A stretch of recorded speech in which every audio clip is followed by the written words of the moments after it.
Pisello, the ROI Guy. Hi, this is April Morley. And welcome to the Value Coffee Talk podcast. This podcast is a service of the Enterprise Value Collective, a community for business value-focused leaders and practitioners, and is sponsored by our value consultancy, Genius Drive. Our mission is to help accelerate and optimize the value articulation in each of your customer engagements and throughout the value lifecycle. And we're here to welcome a special guest, Sridhar Parameshwaran. Welcome, Sridhar. Hi, thanks for having me. Thanks so much for joining. Yeah, Sridhar is the head of value engineering worldwide for the service operations platform firm Certinia.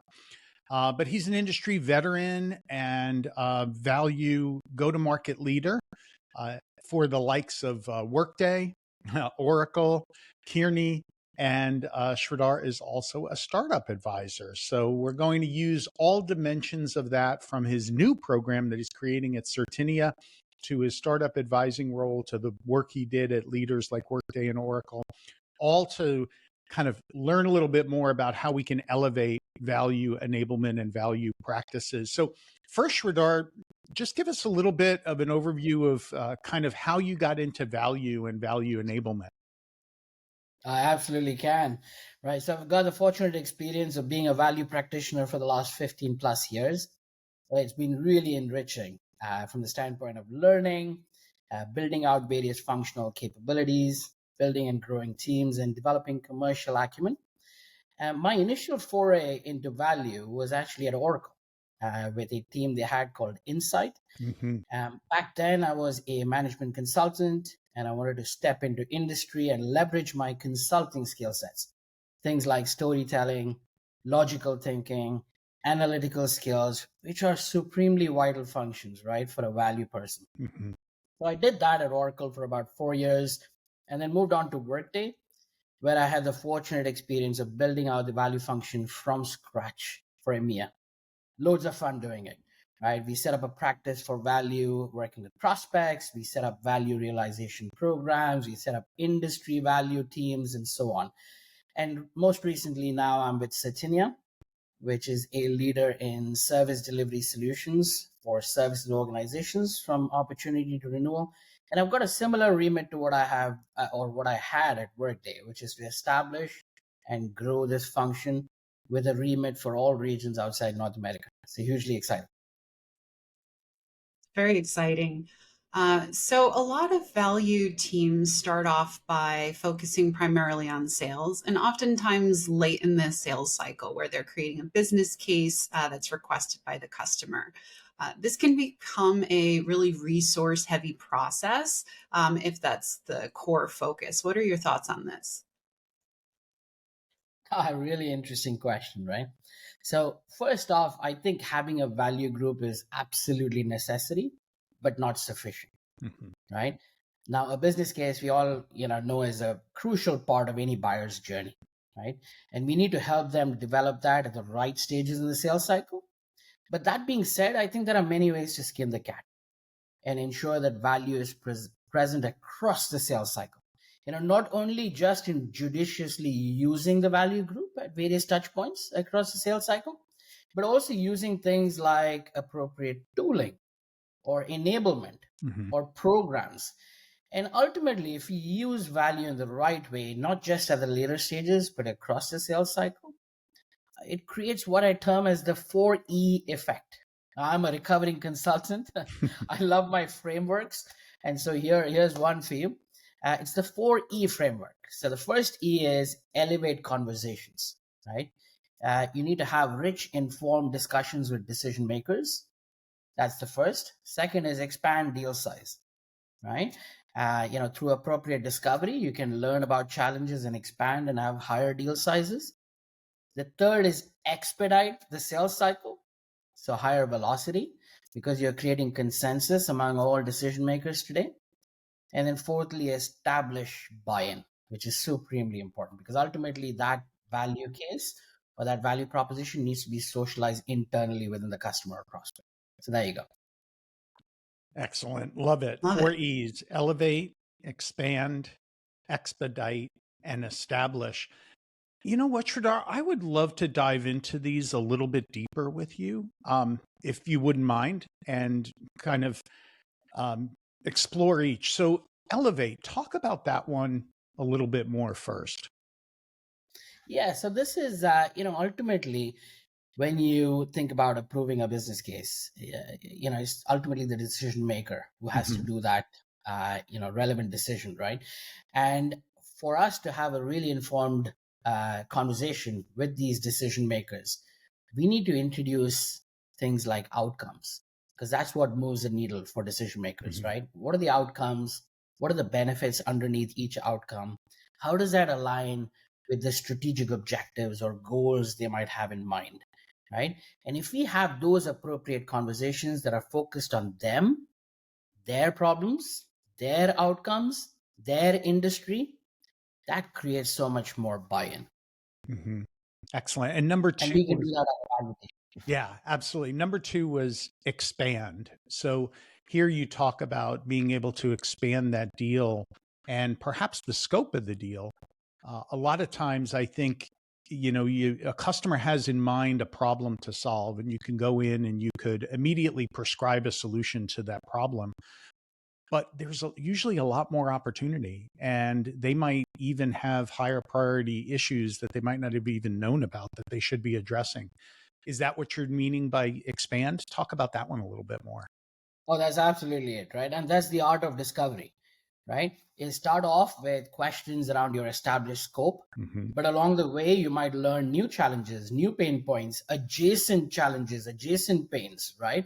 And if you listen properly, and if you're paying attention, that can easily translate into additional opportunities, additional solutions that you could appropriately position to the prospect. Excellent. And number three, expedite. Um, we know sales cycles are elongating. There's more people involved in the deal, gaining consensus. Gosh, I cannot remember this type of delay in sales cycles that we're facing now, even through much tighter and much more uncertain economic times. People are really afraid and not confident in the decisions that they're making. Talk about value and that ability to expedite. You hit the nail in the head, Tom. I mean, the sales cycles are prolonging, and you've got more and more people coming in that you need to get consensus around before any investment. And so, having a strong value proposition that addresses each persona Mhm. and that almost has like a universal language across the personas of, these are the solutions that matter for each of you. These are the outcomes or objectives that it can help solve for each of you. Creates that, I've heard this term lingua franca, Mhm. right? It creates that lingua franca. It creates that common understanding across people from business, from IT, from any other functions that might be involved to, get on a common level playing field. And hence, with that common understanding, you just create that much, higher velocity in terms of shortening your sales cycles and getting that buy-in that you want. Process of establishing buy-in, that creating the business case and developing out that collaborative approach, getting consensus on what the outcomes are and that they can be achieved is oftentimes the biggest hurdle, and it's even more impactful than actually the deliverable. Have you found that to be true? Absolutely agree, April. I mean, it's one thing to create a compelling business case, but that business case or that value proposition needs to be easily consumable, right? Because end of the day, this business case will be socialized internally within the customer, within the prospect. And there are many cases where we as a partner or vendor might not be there, right? And Mhm. so that story needs to be permeated across the organization, right? And that's what we mean by this buy-in. If people can understand the value proposition, then socializing it internally becomes that much easier. Completely agree, Sridhar. I think key to what you've outlined here with Elevate has been kind of have a point of view and go out there with a point of view, expand, learn how to do good discovery around the pain points, and don't diagnose too early or solution too early. With Expedite, it's a lot about this storytelling. Talk a little bit about the last E. So elevate, expand, expedite, and now establish. Yeah, so that's essentially the whole concept of socializing, right? Mm. I mean, we are not going to be there many a time. And a classic example out here is a board presentation, right? You're going to be presenting, most likely a value proposition to your champion or Mhm. your decision maker, and they then internally have to present it to their board, right? And so that's what I mean is, if that value proposition is clearly understood by them, if that is easily consumable, if they can translate and narrate that same story, that creates that buy-in internally across the prospects organization. So the third E, which is expedite the sales cycle, was consensus across the decision makers to buy the solution or express an interest in the solution. The fourth E is more internal to the prospect, Mm. right? This is buy-in across the prospect stakeholders where we might not be there. Makes total sense. Yeah, this business case is so critical. And at the same time, we've seen a lot of organizations start the journey of value with developing out a calculator or spreadsheet. They might put it on the website and provide it to the sales team, but they'll think that they have a value program at this point. So, what's your perspective on that? Yeah, I would not define that as value, right? Mhm. I mean, numbers are an important part of articulating the value proposition, and you've got calculators or spreadsheets or whatever else mechanism you have.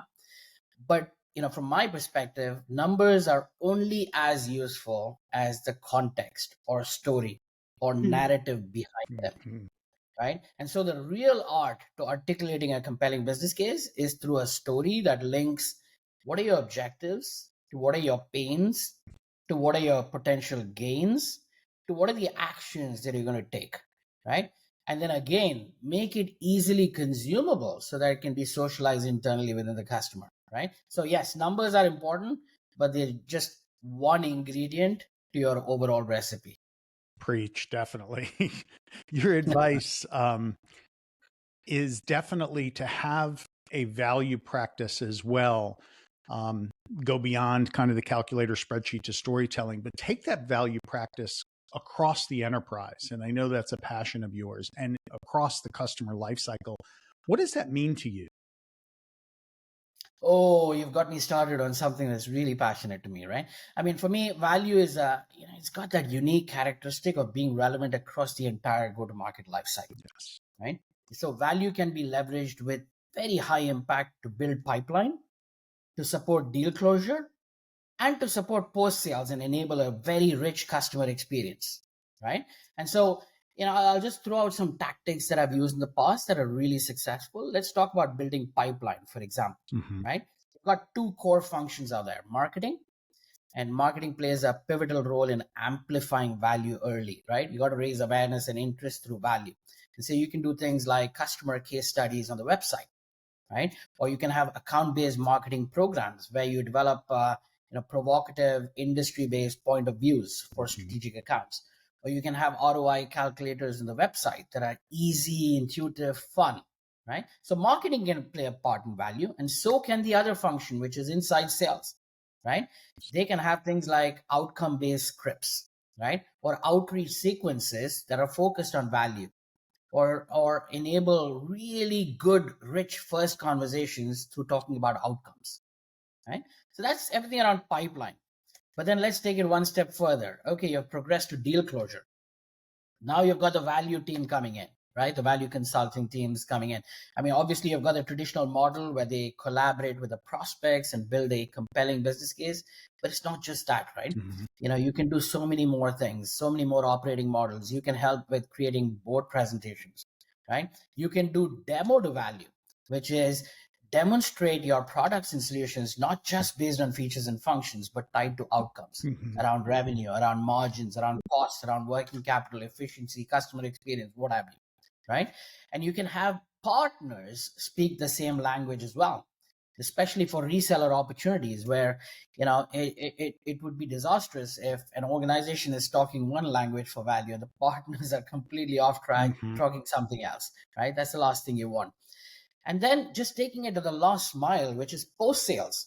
right? Value plays a very critical role out there as well, right? You got to deploy solutions that are tied to outcomes.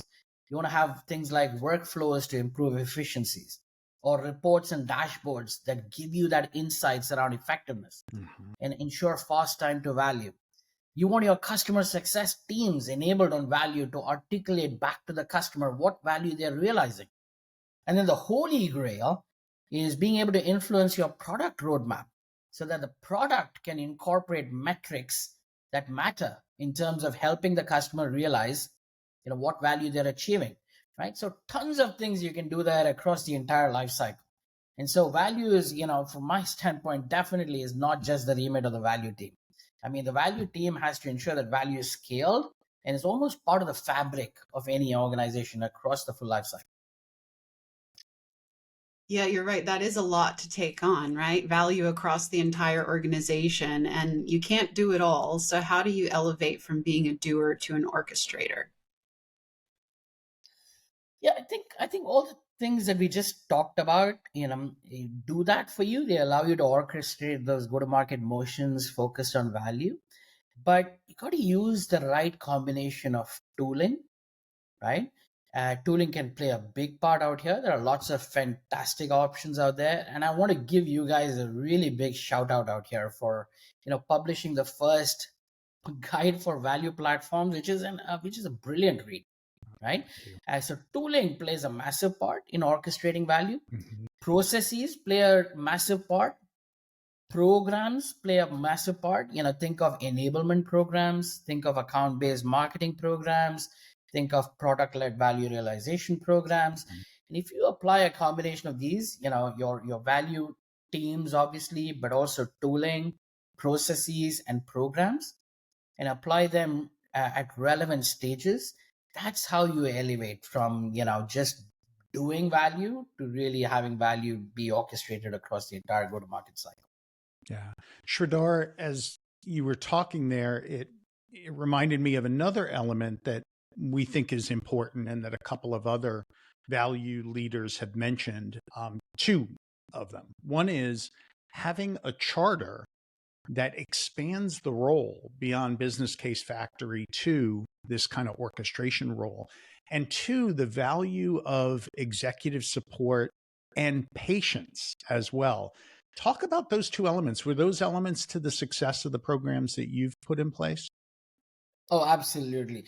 I think the charter is extremely important. In fact, that should be the number one agenda for any new value leader coming into an organization is think big, think strategic, Yes. right? Don't just think about value from a functional standpoint, think about value for the entire organization, right? And so if you've got to have big, hairy, audacious goals, right? And it's no different out here for value. Your charter needs to be big, right? And then, if you have that right charter, and if you are addressing for the execs, the what's in it for me, execs, think of execs as a normal, common stakeholder that you would find in any of your prospect personas, right? And so for the execs, outcomes matter, objectives matter, goals matter, targets matter, Yes. right? And so if you have the right charter, and you articulate to them what you're doing from a value standpoint to address the needs of their peers within our prospect organizations, you got the buy-in from the execs. Hopefully that addresses your question, Tom. Absolutely. I mean, I think that is a really good place to kind of come back to, which is where do you begin, right? And that charter is a core place to start. What is one piece of advice you'd like to leave the Enterprise Value Collective with today? Ooh, again, I'll come back to the same topic which we have been talking, which I'm passionate about, is introduce the notion of value across the entire life cycle, right? Use value to build pipe, use value to support deal closure, use value for your post-sales and customer experience. And the effect can be truly manifold and amplified. And let's go back to the 4E effect, right? That everyone should take away, right? Elevate the conversations, expand the deal size, expedite the sales cycle, and establish that buy-in within the prospect. Fantastic. Thank you so much for joining us on the Value Coffee Talk podcast. Thank you. Enjoyed it. Awesome. If you haven't done so yet, sign up. The Enterprise Value Collective on LinkedIn, geniusdrive.com website. You can stay in touch with us on the latest events, tools like the buyer's guide for value automation, things like that. We've got a lot more of those coming this year, and insights and research, which we're also in the works on. If you liked this episode, hit the like button. Helps us with the rankings. Sign up so you can stay in touch and know when episodes get posted. So follow us there. And until next time, our Enterprise Value Collective, keep sharing and growing together.